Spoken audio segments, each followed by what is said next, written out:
Welcome to this lesson on DynamoDB capacity modes. In this video, we'll explore the two main capacity modes available in Amazon DynamoDB, provisioned and on-demand. Understanding these modes is crucial for optimizing both performance and cost when working with DynamoDB tables. By the end of this lesson, you'll know exactly which mode to choose for your specific use case. Let's start with the basics. Capacity mode determines how DynamoDB manages and bills for read and write throughput on your tables. Think of it as the foundation of your table's performance configuration. It controls how you provision read and write capacity for your database operations. More importantly, capacity mode directly impacts your cost structure and billing model. Choosing the right capacity mode can lead to significant cost savings while ensuring your application performs optimally. Provisioned capacity mode requires you to specify the number of reads and writes per second that your application needs. You define this throughput using two key metrics.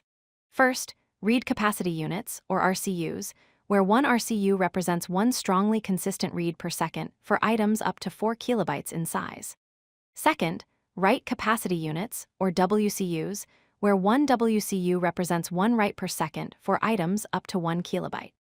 With provisioned mode, you can enable auto-scaling to automatically adjust capacity based on traffic patterns. You can also reserve capacity by committing to a minimum capacity level, which provides significant cost savings for predictable workloads. On-demand capacity mode offers a completely different approach with pay-per-request pricing and no capacity planning required. This mode provides three major benefits. First, automatic scaling that instantly scales up and down based on actual traffic without any manual intervention.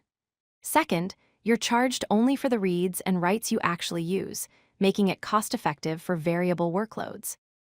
Third, there's zero capacity planning needed, meaning you don't have to make any upfront capacity decisions or worry about over-provisioning or under-provisioning your tables.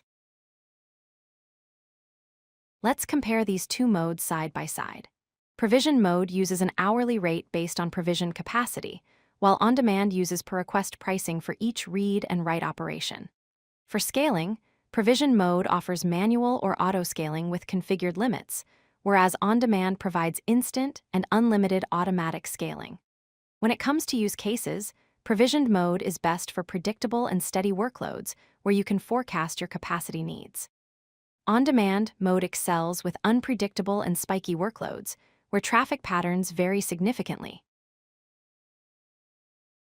Provisioned capacity mode is ideal in several scenarios. Choose provisioned mode when your application has consistent and predictable traffic patterns that you can forecast accurately. It's perfect for cost optimization with high-volume workloads that have stable usage, as you can take advantage of reserved capacity pricing. Provisioned mode works well for applications where you can forecast capacity requirements based on historical data and usage patterns. It's also the go-to choice for long-running production workloads with minimal traffic variation throughout the day. On-demand capacity mode shines in different situations. Use on-demand when dealing with unpredictable workloads that experience significant traffic spikes at irregular intervals.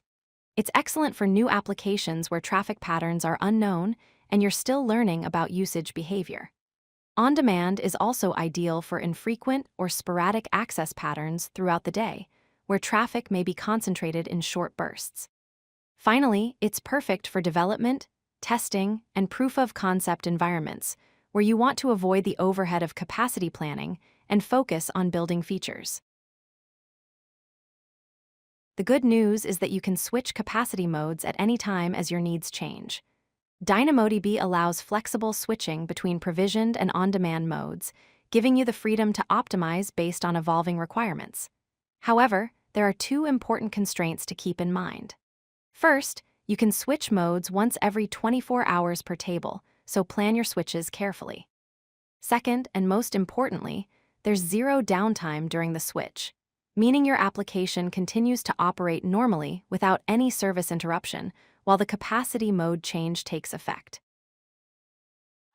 If you like this video, hit that like button and don't forget to subscribe. Visit codelucky.com for more such useful content.